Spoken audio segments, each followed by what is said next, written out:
बस सिर्फ नफरत ही भरी है। चाहे तुम कुछ भी कर लो, मैं तुम्हें कभी भी बख्शने वाला नहीं हूँ। जब कभी भी मुझे कोई अपॉर्चुनिटी मिलेगी, मैं तुम्हें उसी समय खत्म करने की अपनी पूरी कोशिश करूंगा। ये कह के टोरा हंसने लग जाता है। तो दूसरी तरफ ऊशियो को लग रहा था कि हम लोग किसी तरह के एक पैक्ट पे आ चुके थे जिसमें हम दोनों अटैक नहीं करेंगे। ऊशियो के ऊपर टोरा अटैक करने जाता है, पर तभी वो स्पीयर ऊशियो को बचाने की कोशिश करता है। ऊशियो जाग जाता है, वो स्पीयर को पकड़ लेता है और ट्रांसफॉर्म हो जाता है। उन दोनों की एक घमासान लड़ाई होने ही वाली थी कि टोरा अपना दिमाग चलाता है और खिड़की से कूद के भाग जाता है। अगले दिन ऊशियो शीशे में अपना चेहरा देखता है कि उसका चेहरा अभी तक पहले जैसा है। 4 नाखूनों के निशान है, वो भी बड़े गहरे वाले। वो स्पीयर को लेकर ट्रांसफॉर्म नहीं हुआ था, इसलिए वो घाव उसके इंसानी शरीर पर ही रह चुके हैं। वो गुस्से में था।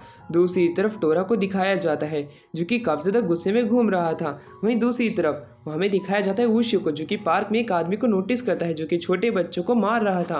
वो उन्हें जान से ही मारने वाला था कि उसी समय बीच में ऊशियो की आने की वजह से वो बच्चे बच जाते हैं। फेंके हुए कुनाई उस आदमी के द्वारा उन्हें वो उसे प्रोटेक्ट कर लेता है। अब वहीं ऊशियो कहता है कि आखिरकार तुम कौन हो, इन्हें तुम मारने की कोशिश क्यों कर रहे हो। जिसपे वो कहता है कि तुम पीछे मत आओ वरना तुम मारे जाओगे। वो उसके पीछे एक मॉन्स्टर की परछाई देखता है, वो उस पर अटैक करने जाता है और उसके अटैक इतने ज़्यादा कारगर होते हैं कि ऊशियो एक ही बार में हार जाता है। वो अब पृथ्वी पे पड़ा हुआ था, उसके चेहरे पे उस आदमी की लात थी। पर तभी जब वो उस पर अपना आखिरी अटैक करने जाता है, वो बीस्ट वाला स्पीयर अपने आप खड़ा हो जाता है जो कि उस आदमी को इंजर्ड कर देता है। वो आदमी अब खुद को इंट्रोड्यूस कराता है, वो खुद का नाम ह्यू बताता है। ये बताने के बाद वो अपने घुटनों पे बैठ जाता है। वो ऊशियो से माफी मांगते हुए कहता है कि मैं एक बीस्ट स्पीयर होल्डर को नहीं देख पाया, उसके लिए मुझे माफ कर दो, ये मेरी गलती थी। पर ऊशियो से खड़ा होने के लिए कहता है, जिसपे वो खड़ा होकर बताता है कि मैं यहाँ पे एक डीमन को ढूंढ रहा हूँ, मैं डीमन हंटिंग करने का काम करता हूँ। मैं समय के साथ साथ दुनिया में घूमते हुए लोगों को मारता हूँ। पर एक दिन जब मैं अपने परिवार से दूर हुआ और किसी काम से मैं बाहर गया और उसके बाद जब मैं वापस घर की तरफ लौटा, तब मैंने पाया कि घर के अंदर कोई नहीं है। चाहे मैंने कितनी ही आवाज़ लगाई, पर जब मैंने गेट खोला तब मैंने पाया एक डीमन मेरे बीवी बच्चों को मार के उस घर से बाहर निकल गया और वो डीमन के पंजे आज तक मेरे मुंह पे हैं। मैंने कुछ समय पहले एक न्यूज़ देखी और उसके अंदर मुझे ये शैतान दिखाई दिया जिसके साथ तुम भी हो, और ये शैतानों ने कुछ लड़की को बचाने की कोशिश भी की थी, पर मुझे पूरा यकीन है कि ये वही होगा। पर दूसरी तरफ अब यूशियो जो होता है वो टोरा की साइड लेने लग जाता है। वो कहता है 500 सालों से वो कैद था, पर वो आखिरकार इनके परिवार को कैसे मार सकता है। पर पिछले रात को हुए सीन की वजह से ऊशियो जो होता है वो टोरा की साइड नहीं लेता है, क्योंकि टोरा ने उसे मारने की कोशिश की थी। वो ह्यू को कहता है कि हाँ, मुझे भी लगता है कि ये वही डीमन है, इसने मेरे ऊपर भी हमला किया था। ये देखो मेरा चेहरा कैसा बना दिया है, तुम इसे ज़रूर मारना। तुम्हें किसी भी तरह की मदद चाहिए, इन्फॉर्मेशन चाहिए तो मुझे बताना, वो मैं तुम्हें ला के दूंगा उसी समय।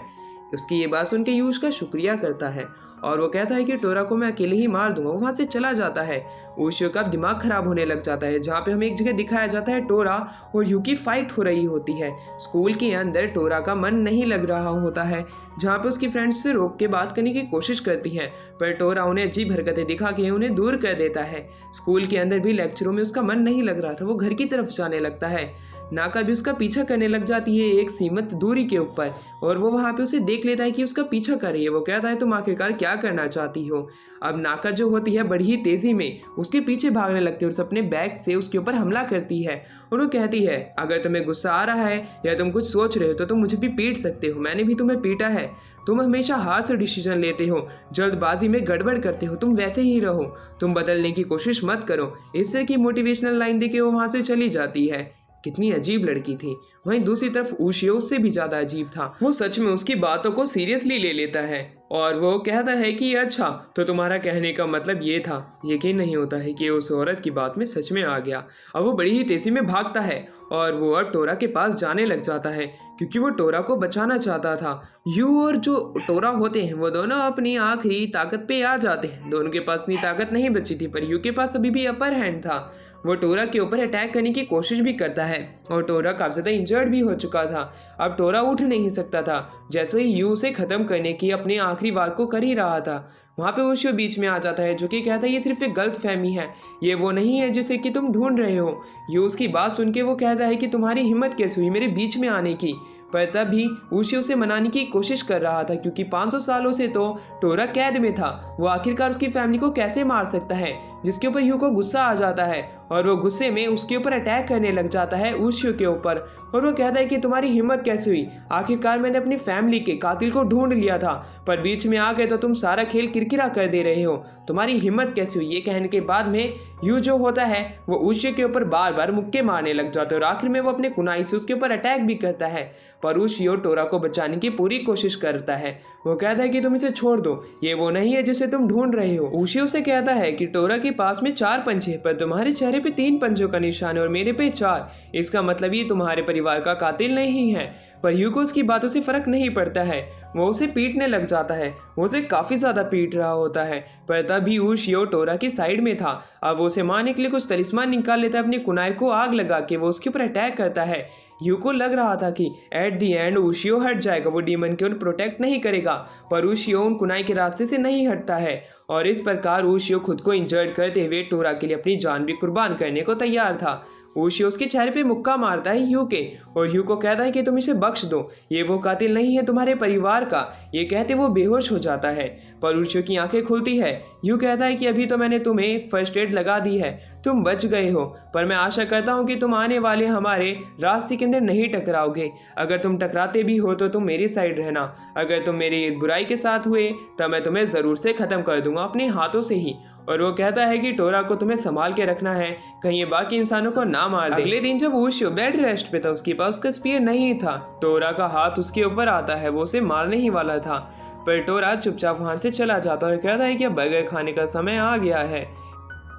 उशियो अपने समर वेकेशन में समुद्र के पास में आता है, क्योंकि कुछ समय पहले उसके फादर वापस से किसी दूसरी जगह के लिए भाग गए थे।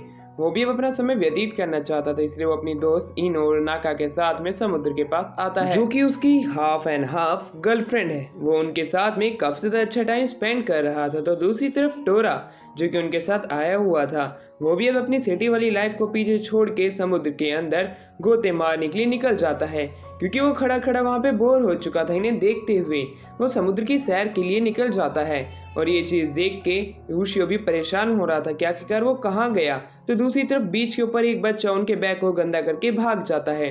टोरा ये देख लेता है, इसलिए वो पकड़ने जाता है। उशियो उसे पकड़ चुका था, तो दूसरी तरफ नाका बीच में आती है और उसे छुड़ा लेती है और वो उसकी बेइज्जती करता है। वो उसके मुंह पे पिचकारी मार देता है और वो पूरा का पूरा पानी नाका के फेस पे आ जाता है। उशियो और भी ज्यादा गुस्से में आ चुका था।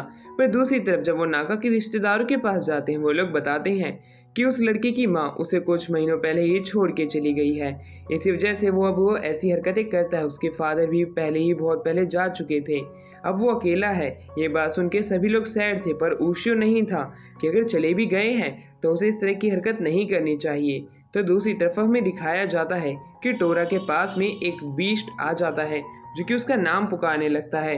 जैसे ही वो उसे सामने आने के लिए कहता है, वो कहता है तो ये क्या आप हैं, the Torah the demons of king. ये बात जान के टोरा हैरान था। वो कहता है हाँ मैं वही हूँ। इसलिए वो बाहर आता है और वो कहता है तो आप ही अब हमारी मदद कर सकते हैं, क्योंकि समुद्र के अंदर एक ऐसा राक्षस और दानव है जो कि हमें जीने का मौका भी नहीं देता है। अगर हमें बचा लेते हैं तब मैं आपका बहुत ही ज्यादा आभारी रहूंगा। पर टोरा उनकी मदद नहीं करना चाहता था, पर वो उसे घोस्ट बताता है कि वो मॉन्स्टर वाकई में काफी ज्यादा ताकतवर है। ये बात तो सुन के वो उसे फाइट करना चाहता था। तो दूसरी तरफ भी दिखाते हैं जो कि स्नेक से भी बड़ा, उसी के टाइप में एक बहुत बड़ा दानव बाहर निकल के आ जाता है समुद्र के अंदर से। टोरा उसे देख के हैरान था, उसके अटैक से काफ़ी बार बचता है और उसके ऊपर अपनी लाइटनिंग से अटैक भी करता है, पर उसके ऊपर ज़्यादा असर नहीं हो रहा था। एक प्रकार से टोरा अब कॉर्नर में जाने लग जाता है, यानी कि अब वो उससे हारने लग जाता है। उसके ऊपर अपनी टेल से अटैक करता है, पर टोरा बच जाता है। टोरा जो होता है उसे एक बार में हराने के लिए उसके मुंह के पास में जाता है और उसे निगल ही लेता है। वहीं दूसरी तरफ हमें उसी घोस्ट को दिखाया जाता है जो कि टोरा के साथ ऐसा होता हुआ देख रहा था। वो उसे बचाने के लिए उसी के मुंह के अंदर वापस से वो भी चला जाता है।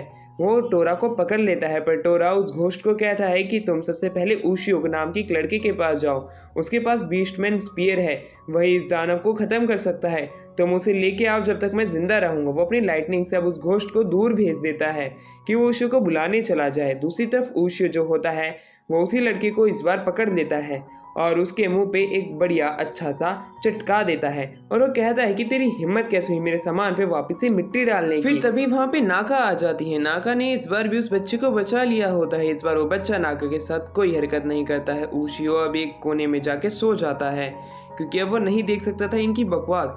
पर जैसे ही वो सो रहा था उसकी नींद खुलती है। एक आवाज़ उसे बुला रही थी। वो पीछा करने लग जाता है। तभी वो एक शावर के पास में जाता है जिसमें से आवाज़ आती है, तो तुम्हारा नाम ही उशियो है। वो उसे बताता है कि टोरा को तुम्हारी मदद की ज़रूरत है। पर तभी वहाँ पे इनो की आवाज़ आने लग जाती है। वो इनो की आवाज़ सुन के उसके पास में जाता है जिसपे इनो बताती है कि तुम्हें मेरे साथ चलना होगा। एक कॉल के ऊपर नाका बता रही होते कि अभी हम एक दानव के मुंह के अंदर फंस गए। ये बात को तो वो सुन के हैरान था, पर उस घोस्ट की भी उसने यही बात सुनी थी कि अभी टोरा एक शैतान के मुंह में है। अब दोनों एक ही शैतान के पास में हैं, इसलिए उन्हें बचाने के लिए तैयार हो जाता है और वो उन्हें वहीं पे इंतजार करने के लिए कह के निकल पड़ता है। वही घोस्ट के साथ में वो एक मोटर बोट के इस्तेमाल से उसी शैतान के पास भरने लग जाता है। उसके पास में स्पीयर भी था। वो दानव बाहर निकल के आता है और उसके ऊपर उशियो अटैक भी करता है, पर उशियो का अटैक उसके ऊपर काम नहीं कर रहा था। उस स्नेक की इलास्टिक वाली स्किन के ऊपर उसके स्पीयर का एक भी अटैक ना काम करने की वजह से वो एक और क्रैक उस पर मारने की कोशिश करता है, पर उस पर कुछ असर नहीं होता, इसलिए उसके मुंह में कूद जाता है। तो दूसरी तरफ टोरा जो होता है वो नाका और उसी लड़के की जान बचाने की अपनी पूरी कोशिश कर रहा होता है क्योंकि वो उशियो के दोस्त है, उन्हें नहीं मरने दे सकता है। पर तभी वहाँ पे उशियो आ जाता है।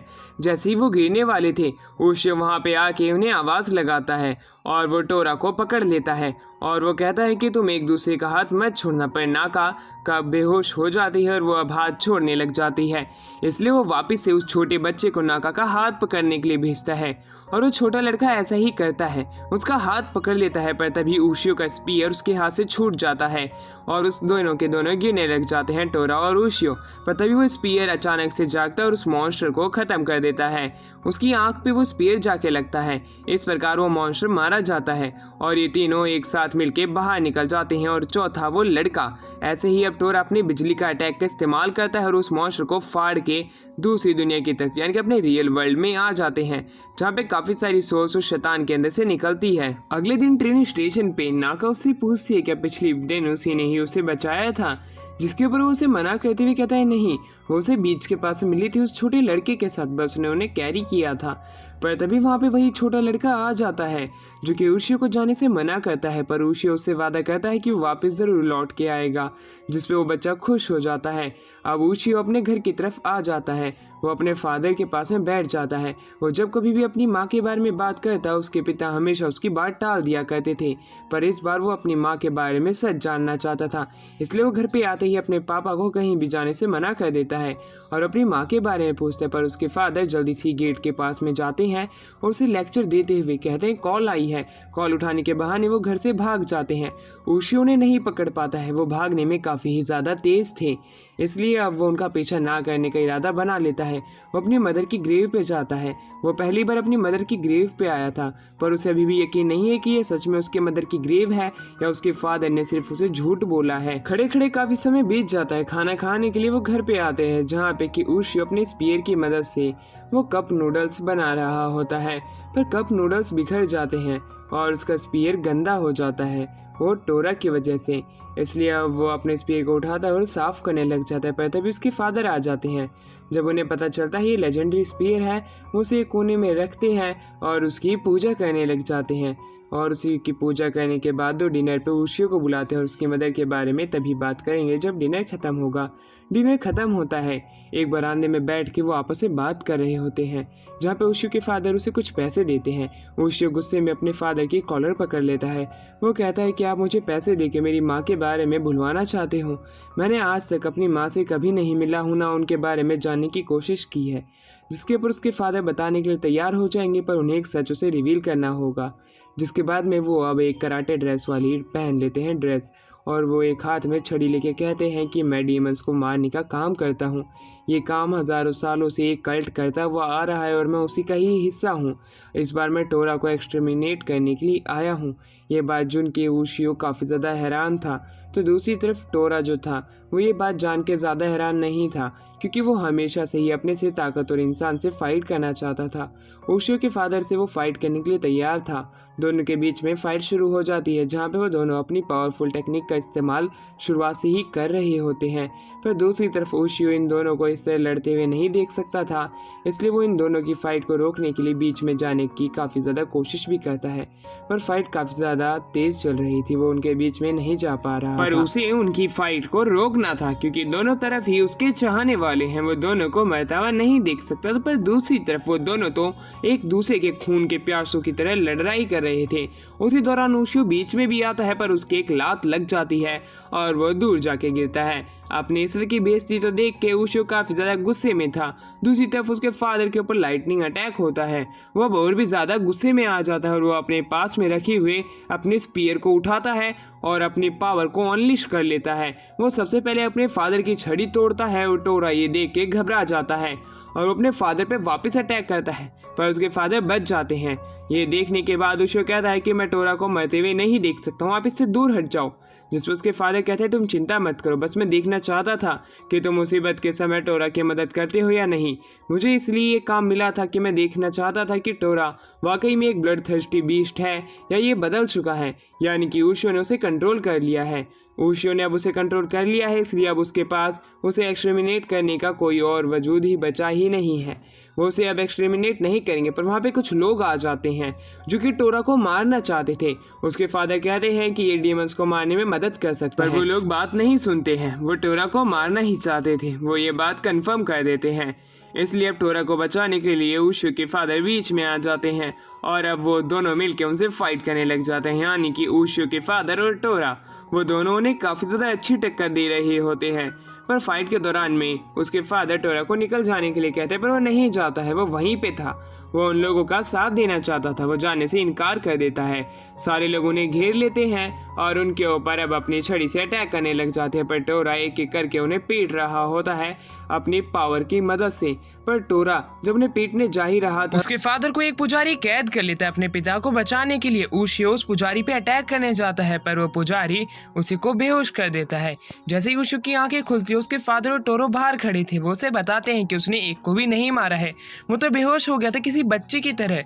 उसके फादर उसकी मदर को ढूंढने के लिए उसे जाने के लिए परमिशन दे देते हैं और वो उसे एक डेस्टिनेशन भी बताते हैं। पर उशियो को डर था अपने फादर के लिए, पर उसके फादर ताकतवर है, खुद की रक्षा खुद कर सकते हैं, इसलिए उशियो अपनी जर्नी के लिए निकल जाता है। सबसे पहले वो एयरपोर्ट की तरफ निकलता है, क्योंकि उसे उड़ के कहीं जाना था। ढूंढते हुए एरोप्लेन पे आ जाता है। वो वहाँ से उड़ के एक दूसरी जगह पे जाने वाले जिसका नाम हकायो है। अब वहाँ पे टोरा उछलने लगता है। वो जानना चाहते थे कि इंसानों ने कैसी टेक्नोलॉजी बनाई कि वो उन्हें उड़ने में मदद करती है। पर उशियो के पीछे एक आदमी एक छोटी लड़की से माफ़ी मांग रहा था कि उसके फादर की मौत एक डीमन की वजह से हुई है।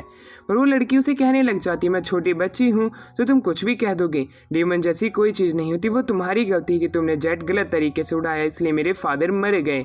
ये बात तो सुन के वो आदमी काफ़ी ज़्यादा उदास हो जाता है, क्योंकि उसके फादर एक पायलट थे, पर एक कोलिजन के बीच में उसके और उसके फादर के जेट के बीच में एक कोल्यूशन हुआ, इस वजह से उसके फादर मारे गए।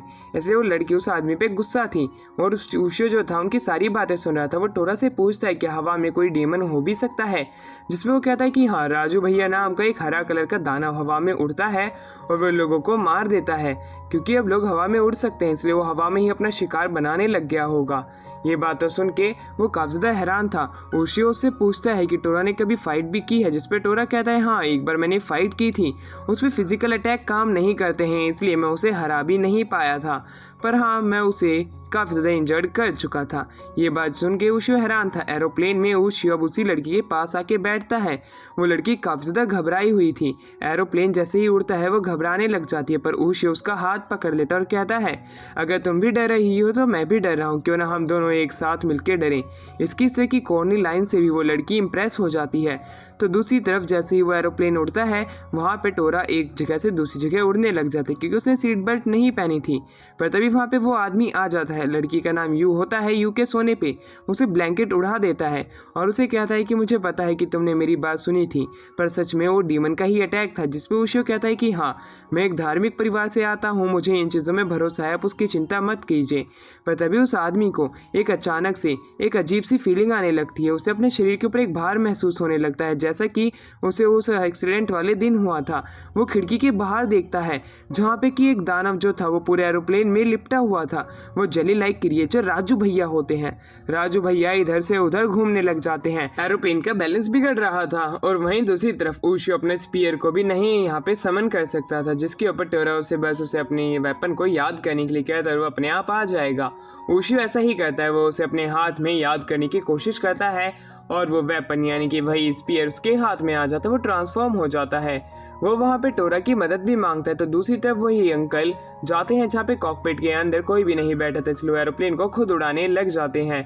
वो एयरफोर्स से भी मदद मांगने की पूरी ट्राई करते हैं, पर वो लोग अपनी मदद पहुँचाने में मना कर देते हैं, क्योंकि वो अपने रडार में ऐसी कोई भी स्थिति नहीं देख रहे हैं जिसमें उन्हें उनकी मदद करनी चाहिए। उशियो जो होता है वो टोरा को बाहर जाकर उससे फाइट करने के लिए कहता है, पर टोरा मना कर देता है। वो यहाँ पे अपनी छुट्टी एंजॉय करना है, उसकी मदद नहीं। जिस पर उशियो और उसके बीच में फाइट शुरू हो जाती है, जहाँ पे उशियो अपनी स्पीयर से उसके पिछवाड़े पे मारने लग जाता है।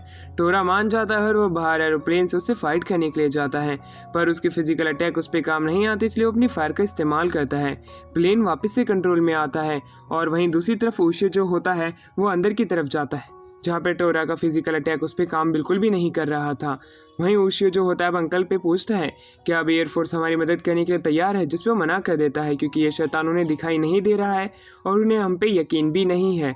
ये बात जान के वहीं पे टोरा आ जाता है। वो उशियो को कहता है तुम अपना स्पीयर एरोप्लेन के आर पार कर देना, जब मैं उस शैतान को इस एरोप्लेन के ऊपर लटका दूंगा। ये बात सुन के वो वैसा ही करता है। वो एक जगह पे जाता है जहाँ पे कि यू भी आ जाती है। वो अपने फादर का बदला लेना चाहती थी और दोनों अब एक दूसरे के साथ फिजिकली टच हो जाते हैं, क्योंकि वो दोनों मिलकर उस शैतान को ख़त्म करना चाहते हैं और राजू भैया का अंत वो करके ही अपनी शांति कर पाएंगे। वहीं टोरा उसे चिपका देता है एरोप्लेन से, स्पीयर की मदद से उसके ऊपर अटैक भी करते हैं। अब वो जो शैतान था वो काफ़ी ज़्यादा इंजर्ड हो जाता है और वो उसका अपना हाथ छूट जाता है। इसी प्रकार एयरफोर्स वाले भी आ जाते हैं। जब उन्हें सिग्नल्स महसूस होते हैं वो शैतान को देखते हैं जो कि एरोप्लेन को पूरा जकड़ चुका था। वो उस पर अटैक करने के लिए तैयार होते हैं, पर दूसरी तरफ हमें दिखाया जाता है जहाँ पे कि उशियो जो होता है वो अपने स्पीयर की मदद से आगे आता है। वो टोरा के साथ एरोप्लेन के बाहर आ जाता है और अब उससे फाइट करने के लिए तैयार होते हैं। अब हमें दिखाया जाता है वो जो राजू भैया होते हैं वो उन दोनों को पकड़ लेते हैं, पर एक एक करके उशियो जो होता है उसे काटने लग जाता है और इसी प्रकार वो दोनों मिलके उसे ख़त्म कर देते हैं। जैसे ही वो हवा में जाता है एक मिसाइल की मदद से एयरफोर्स वाले उसे ख़त्म कर देते हैं, क्योंकि मिसाइल अब उसे आग से पूरी तरीके से जला देती है।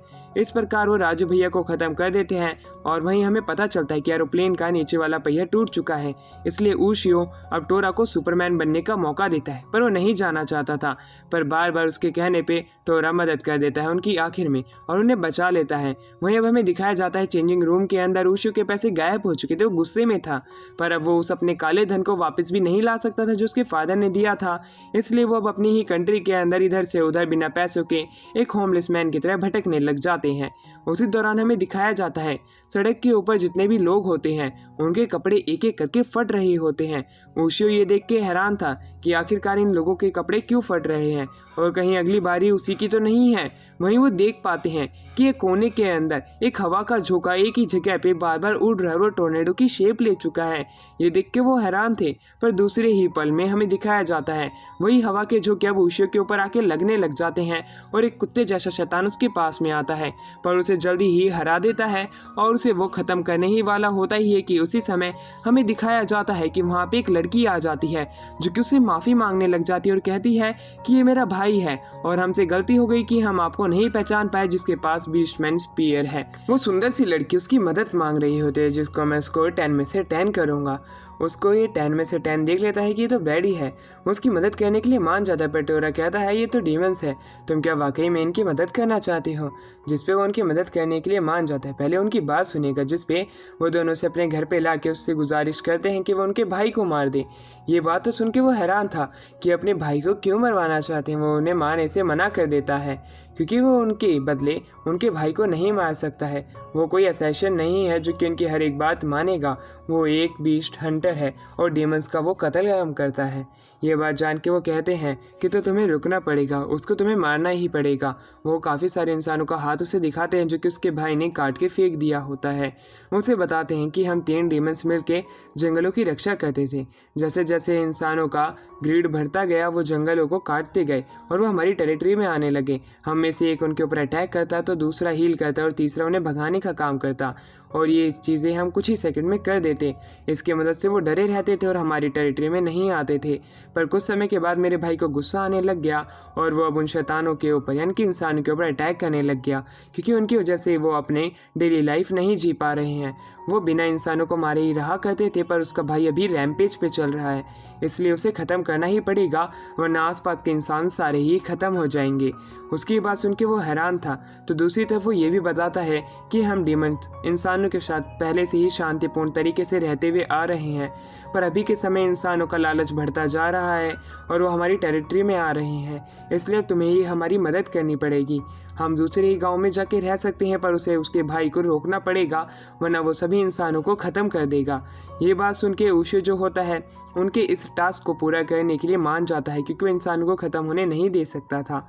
पर तभी वहाँ पे एक आवाज़ आती है और वहाँ पे उन दोनों का भाई आ जाता है। वो आते ही कहता है कि अच्छा, तो तुम मुझे मारने की प्लानिंग बना रहे हो, वो भी एक इंसान के साथ। तुम अपना लेवल इतना नीचे कैसे गिरा सकते हो?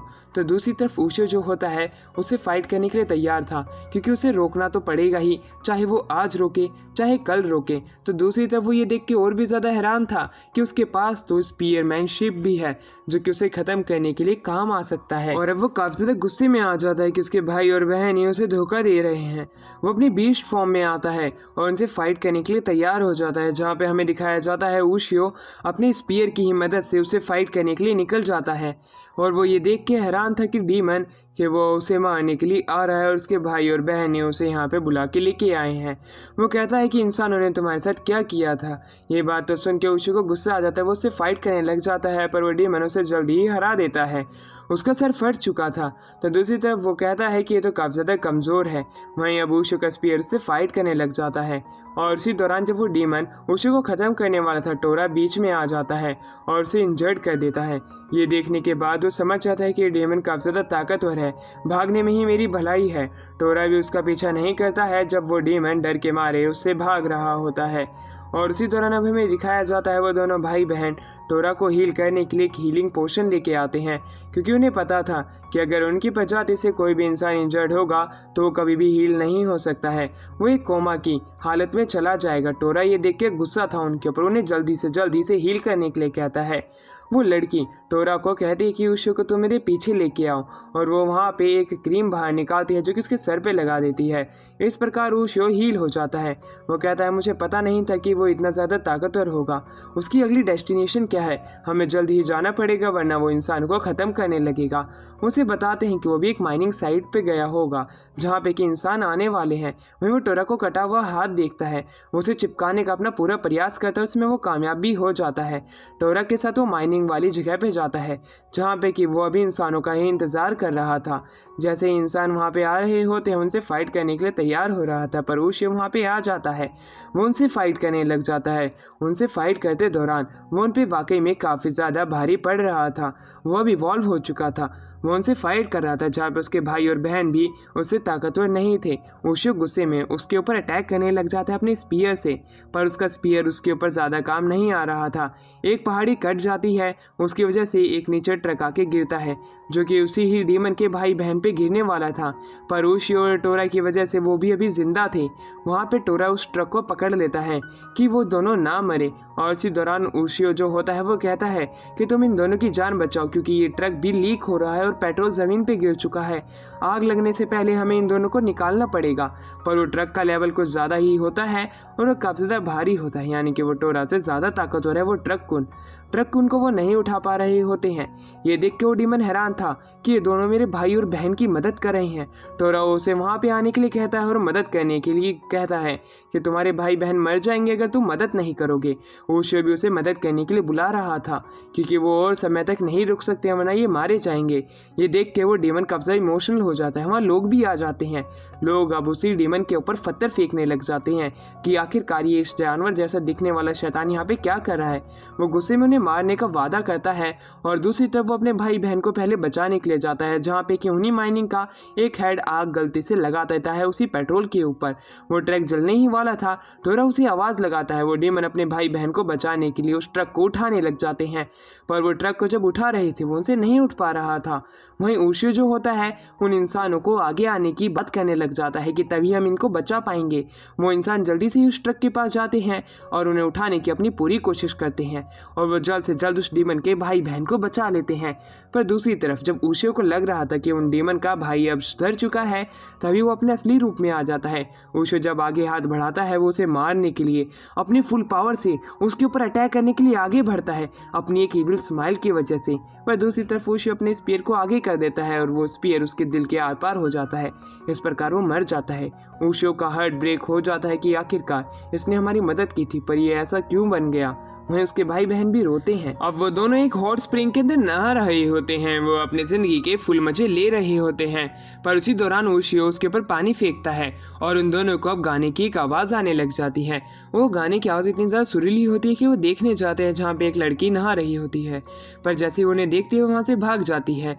टोरा ये देख के काफ़ी ज़्यादा हंस रहा होता है कि उशियो का तो मजाक ही उड़ गया, पर वो कहता है कि लड़की मुझे एबनॉर्मल लग रही है, तो मैं इसके पास नहीं जाना चाहिए। उसका यहाँ पे होना, उसका गाना गाना और हमारा उसके पास जाना, ये पहले से ही किसी तरह की प्लानिंग लग रही थी। पर उशियो अब गाँव के अंदर भटकने लग जाता है क्योंकि वो उस जगह पे जाना चाहता था जहाँ पे उसे अपनी माँ के सबूत मिल सकते हैं। वहाँ पे उसी लड़की को नोटिस करता है जो कि उनके साथ नहा रही थी। वो गिर जाती है, पहले गाड़ी उसे टक्कर मार दे, पर उससे पहले ही वो दोनों मिलकर उसकी जान बचा लेते हैं। वो लड़की एक कोने पे दुकान के पास में उसे होश आता है, जहाँ पे कि उसे बताती है तो हेड की बेटी है। हेड की बेटी वो है जो कि इस गांव का सबसे अमीर आदमी है और ये उसी की ही बेटी है। वो उसका घर का पता उसे बता देती है। उशियो उसे छोड़ने के लिए जाता है, जहाँ पे उस लड़की की आंखें खुल जाती है। वो उशियो को कहती है मैं तुम्हें ही ढूंढ रही थी।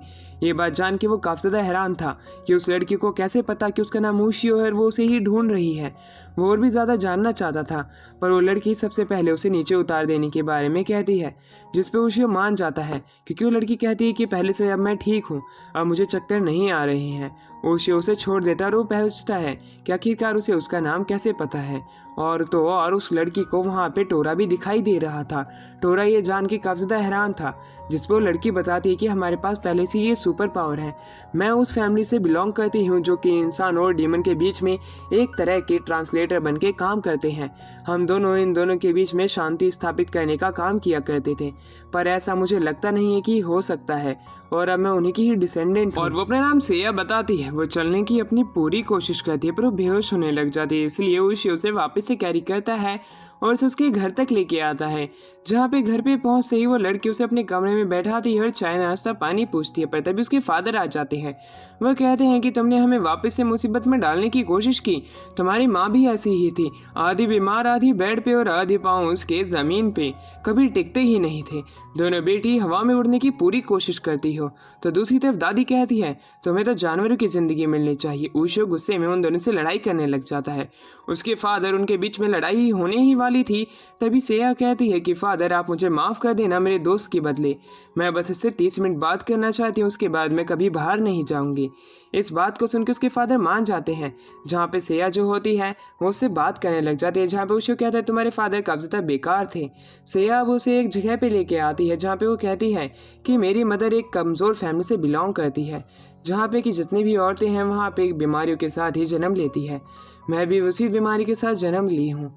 मैं आधे टाइम बेहोश हो जाती हूँ, पर इस घर के अंदर एक ऐसी गॉडेस बंद है जो कि फॉर्चून की देवी है।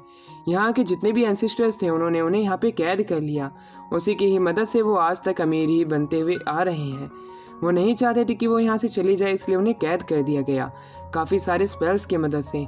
वहीं दूसरी तरफ उसकी मदर ने उसे बताया था कि उसे जब कभी भी समय मिले वो उस गॉडेस से बात करा करे, इसलिए वो उससे हमेशा बात किया करती थी और अपना लोनली टाइम जो कि घर के अंदर बीतता था उन्हें उस गॉडेस की मदद से अच्छा बीता करता था। अब उसे वहीं पे लेके आती है जहाँ पे वो गॉडेस एक चाइना के माल जैसी जितनी छोटी ही दिखने वाली एक लड़की थी। वो वहाँ पे आते ही लोगों को शुक्रिया अदा करती है कि वो यहाँ पे आए उसकी मदद करने के लिए, पर उशियो जानना चाहता था कि आखिरकार वो चाहती क्या है। जहाँ पे वो कहती है यहाँ पे टोरा डेमंस ऑफ किंग क्या कर रहे हैं, वो एक इंसान के साथ क्यों घूम रहे हैं। जिस पे टोरा कहता है कि तुम इन चीज़ों पे ध्यान मत दो, तुम आखिरकार यहाँ पे कैद कैसे हुई, तुम सबसे पहले ये बताओ, मेरी लाइफ से तुम्हारा लेना देना कुछ भी नहीं है। जिसके पर वो बताती है कि अगर तुम मुझे आज़ाद कर देते हो तो मैं तुम्हारी बहुत ही बड़ी आभारी रहूँगी।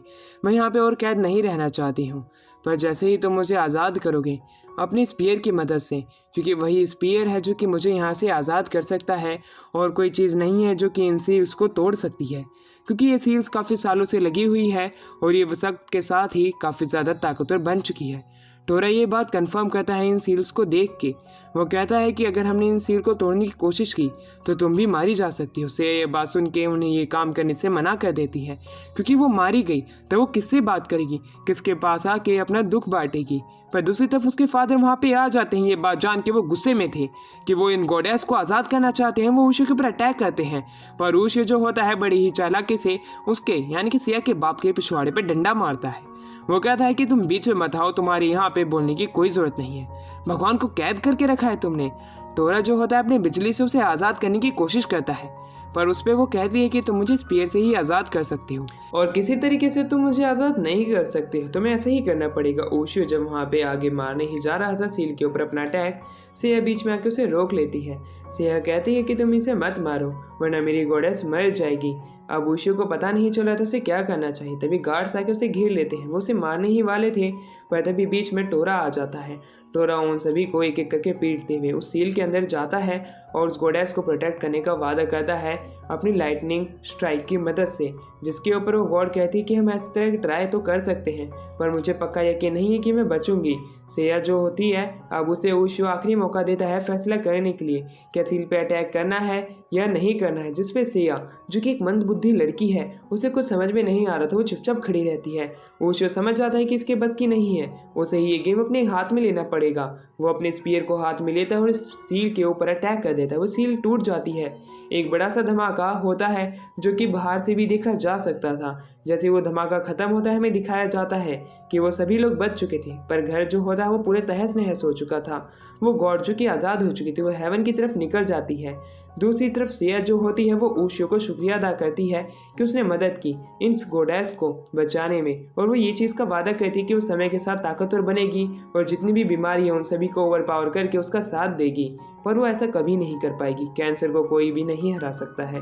दूसरी तरफ ऊशियो जो होता है वो उन्हीं सिबलिंग्स के घर पे रुकता है क्योंकि वो चाहता था कि वो बस से जाए, पर बस लेट हो चुकी थी।